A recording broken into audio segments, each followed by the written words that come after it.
everyone. So today we're going to look at the Igorot here. And this is our Tour guide. tour guide. And he's going to be our translator for today's video. So, let's go guys.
Banigono han sa tulibud banigono maton wadag na dud dela lomon ge abanugono sa tifun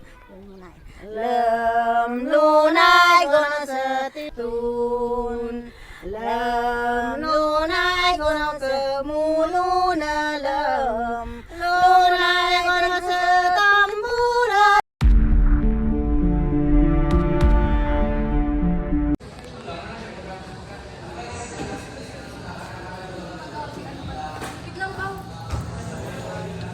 Good morning po, Miss Tommy. So ano po yung mga patient po natin sa ER po? So we have 3 patients in the ER. First is we have one with great pain. Sabi niya sobrang sakit daw kaya nandito siya agad sa ER. Tapos meron po naman isa na presented with redness at saka malaise. Meron din siyang pas na lumalabas sa pwede ng banda. Tapos meron pa tayong isang patient presented with SOB. At yun, nahihirapan nga siya huminga. Tapos parang meron siya infection kasi may namumulat sa bandang siya ng part ng katawan niya. Okay po. Sige po. So let me just check po yung vital signs po muna. Then report po yung mga assessment na mga kuha ko pa sa kanila. Oh yeah, and please care po yung sa mga serious problems ha. Yes po.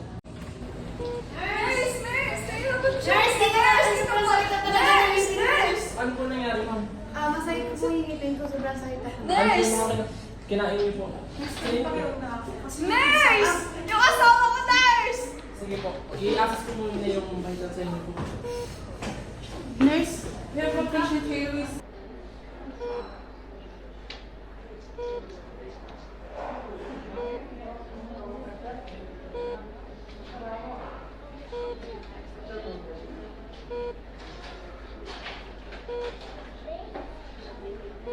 Chantel from Environmental, please dial 6660.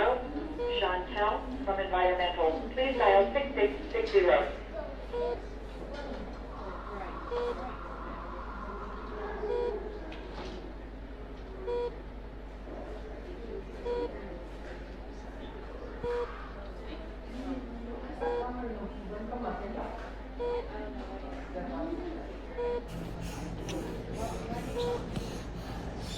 So, good morning. Ano po nangyari kay Sir Ma'am? So ganito po, una po, sa Baguio po kasi, sa amin po, sa lugar namin, nagsasayaw po kami, parang pinapakita po namin sa sir namin yung mga culture po. And then after po nun, may isa po scene na pinakita sa amin po, ano po talaga isa sa mga culture namin or pangkabuhayan po namin, which is yung paghahunting po ng mga hayop. So yung scene na po yung ginawa niya yun, and after niya po magawa yung scene na yun, bigla na lang po siya nahihirapang huminga. Tapos after niya po mahirapang huminga, parang dinala po namin siya doon sa may manggagamot po namin or yung tinatawag po namin na parang albularyo po dito po sa lugar namin. And then nagawa po siya ng mga ritual, ng mga ano po, yung mga nilagyan siya ng mga dahon po dito sa dibdib. And then after po yun, parang bigla po naglala or parang nag-worse po yung nangyari po sa asawa ko po. So nag-decide na po ako na dalhin siya dito sa hospital. Sige po. Galing po kayo saan, ma'am? Sa Baguio po, doon po kami, like sa isang park po doon. Tourist spot po kasi siya, tapos nagsasayaw po kami doon, parang pinapakita po namin yung culture ng isang Igorot. Ano pong tribo niyo? Igorot po. Sige po. Thank you, ma'am. Hayaan niyo po kami kung bahala kayo, sir. Ito po. So, patient tagpatog po. So, yung heart rate niya po kanina is napakataas po kanina. Umabot po ng 130 BPM po. Tapos yung respiration rate niya po is 25 CPM din po. Yung temperature niya is normal. Yung BP niya po is 140/100 po. And also, nakakita rin po ng redness po dito sa upper trunk niya po. And yun nga po, guarding behavior din po siya kanina. So, provide na si Teresin ko, magre-recite ka na lang po. And then, ipaano mo na lang sa family mo. And then, Chantel from Environmental, please dial I-ano ka na lang po din 6660. sige. i-refer ko sa From third Environmental, nurse po. please dial 6660. Tayo? Marunong ko lang Tagalog tayo. Okay, tawagin niya yung Igorot nurse dito. Ma'am Lori, yung patient po kasi natin, siguro hindi po marunong po mag-Tagalog. Yung SO niya po kanina na marunong mag-Tagalog is umalis nga po. So, bali po, yung order po ni doctor is uminom po siya ng cetirizine po. And also, ano daw po, yung mga bawal po sa kanya, kagaya po ng bawal na po siya magpainit kasi may tanda na po siya. So, ano po, i-explain po natin kay patient po. So, marunong po naman kayo ano po, di ba, ng nag-raise niya na. Opo, so kayo na lang po ano sa ano. Excuse me pa yun. Tay, ang bit naman ng sanday. So tayo ganito ha. Kapatid naman siya. Tapos, abin magkitin ko, magkapitin ko ng daan. Ano tay? Gusto mo na next time ha? Sige ha. Ano mo ganaha? Sabi kita mamaya.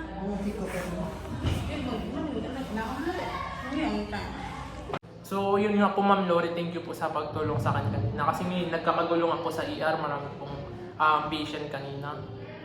So next time tandaan palagi yung ating ABC ha. Opo. Yun nga po yung ABC nga po. Kaso na medyo first time ko po na-encounter yung mga Igorot po. So medyo din po ako maglapit sa kanila. Nahiyak po maglapit. Okay, so next time, regardless na whatever their culture is, so kausapin mo sila at makikita-operate naman sila. Mababait naman yan sila, ha? Opo. Okay, dismiss.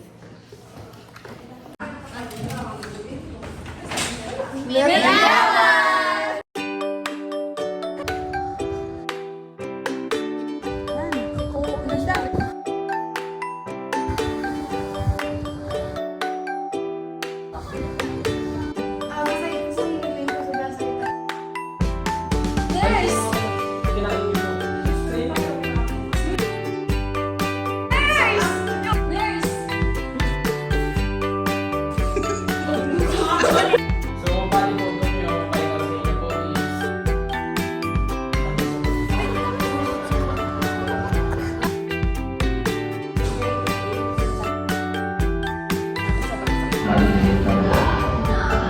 Explain mo siya in Igorot way po. Sige po. Tay, ang galing ka naman kasi kaya.